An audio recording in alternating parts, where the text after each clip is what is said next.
अस्सलाम वालेकुम। वतन न्यूज़ के साथ मैं हूं अंजला अंसारी। आइए नजर डालते हैं हैदराबाद की खबरों पर। हैदराबाद के ये सारे जानून मसाइल हल होंगे और हैदराबाद का जैसे मौसम खूबसूरत है, जैसे यहाँ की हवा खूबसूरत है, जैसे यहाँ की शामें खूबसूरत हैं, इस शहर के साथ भी मोहब्बत भरा सलूक किया जाएगा और इसके जो बड़े बड़े मसाइल हैं कम से कम वो जल्द से जल्द हल होंगे। हैदराबाद के तमाम मसाइल जल्द हल होंगे। मेरे बाद आने वाले अफसर को ये ज़रूर बताऊंगा कि हैदराबाद के लोगों का मोहब्बत और मेहमान नवाजी में कोई सानी नहीं।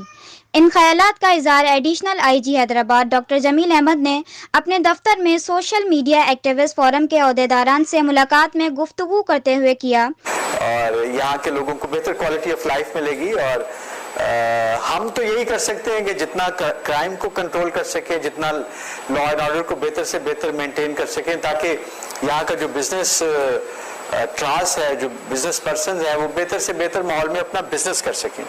जो कोरोना पेंडेमिक और लॉकडाउन की वजह से बड़ी बुरी तरह मुतासर हुआ है और इसी की वजह से गुर्बत में भी इजाफा हुआ है, बेरोजगारी में भी इजाफा हुआ है और ये फैक्टर्स भी बड़े इंपॉर्टेंट हैं। जो वेव्स आती है ना क्राइम की, स्ट्रीट क्राइम की, हैदराबाद में या किसी भी और शहर में, ये भी एक बड़ा इंपॉर्टेंट फैक्टर है। कोरोना की वजह से जो फैक्ट्रियां बंद हुई हैं, जो लोगों ने ले ऑफ किया है अपने वर्कर्स को, बेरोजगार हुए हैं, कारोबार बंद हो गए हैं या उनका पीरियड कम हो गया है, तो उससे गुर्बत में भी बड़ा इजाफा हुआ है, उससे बेरोजगारी में भी बड़ा इजाफा हुआ है, उसकी वजह से भी क्राइम बढ़ा है। तो अल्लाह करेगा कोरोना पे भी हम वैक्सीनेशन के थ्रू और SOPs को फॉलो करने के थ्रू काबू पा लेंगे और लॉकडाउन जो हैं वो ज़्यादा से ज़्यादा इजी हो जाएंगे, बिजनेस करने के अपॉर्चुनिटीज़ और जो टाइम पीरियड है वो बढ़ेगा, उससे होपफुली प्रॉस्पेरिटी आएगी और लोग क्राइम में इंडल्ज करने की बजाय अपने कारोबार और अपने जॉब पे तवज्जो देंगे। इस मौके पर उन्होंने कहा कि हैदराबाद शहर एक बहुत अच्छा शहर है, पर इस पर कराची की तरह तवज्जो नहीं दी गई। कि हर शख्स कराची जाते आते हुए यहाँ से गुजरता है और हैदराबाद शहर में हर तरफ से बहुत मेजर रोड्स आती हैं और बहुत से लोग मुख्तलिफ वजूहात की बिना पर या तो हैदराबाद में आते हैं या यहाँ से गुजरते हैं।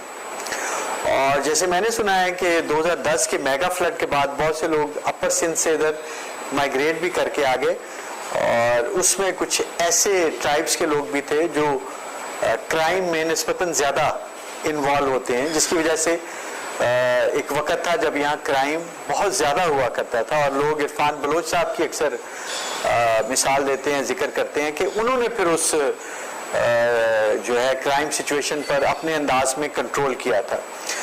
और अभी का जो क्राइम है वो उस दौर के मुकाबले में कुछ भी नहीं है, बट जिसके साथ होता है उसको तो यही लगता है कि सिचुएशन जो है वो ख़राब है। आइडियली तो किसी के साथ भी motorcycle snatching, cash snatching, cell phone snatching का वाक़या नहीं होना चाहिए, but it's not a perfect world जहाँ हमारे अंदर बहुत अच्छे अच्छे लोग हैं, बड़े नेक शरीफ लोग हैं। कुछ लोगों के DNA में या उनका माहौल या उनकी तरबियत या उनकी बैकग्राउंड ऐसी होती है कि क्रिमिनल टेंडेंसीज होती हैं और इसके लिए किरदार अदा करना पड़ेगा जो अब तक किसी ने नहीं किया। यहाँ क्राइम और ट्रैफिक पर तो सब लबकुशाई करते हैं, पर दीगर मसाइल जो जानलेवा भी हैं इन पर कोई आवाज़ नहीं उठाता। ट्रैफिक मसाइल पर बात करते हुए AIG हैदराबाद का कहना था कि ट्रैफिक एक बड़ा साइंटिफिक इशू है और इसको बड़ा साइंटिफिकली डील करना पड़ता है।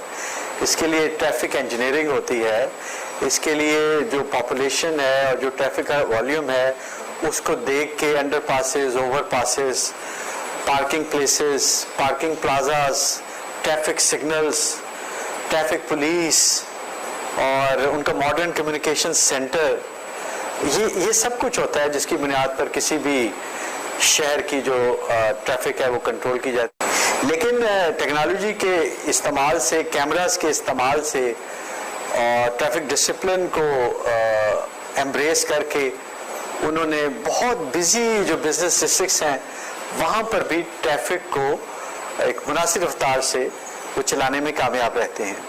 पहले आप सेंट्रल लंदन में चले जाएं, वहाँ पर भी जो ट्रैफिक के लॉज हैं उन पर बड़ी सख्ती से अमल दरामद होता है। गलत पार्किंग का कोई सोच नहीं सकता, जुर्माना इतना हैवी होता है کہ کوئی رسک نہیں لیتا. ممکن ہے. انہوں نے کہا کہ حیدرآباد میں جو محبت ملی وہ ناقابل فراموش ہے اور میں نے اس شہر سے ایک چیز سیکھی، جذبہ خدمت، جس کو میں ریٹائرمنٹ کے بعد عملی طور پر اپناؤں گا اور پسے ہوئے طبقات کے لیے سماجی خدمات پیش کروں گا. ملاقات میں سوشل میڈیا ایکٹیوسٹ فورم کے صدر فیاض ایوان، نائب صدر جہانزیب خان، جنرل سیکریٹری علی احمد شیخ، ممبر گورننگ باڈی ریحان غنی، سلیم زئی، زاہد غوری، ایف ایم کے وقار دانش اور دیگر اراکین بھی موجود تھے. ملاقات کے بعد فورم کے صدور نے آر پی او کو اجرک اور سندھی ٹوپی کے تحائف پیش کیے.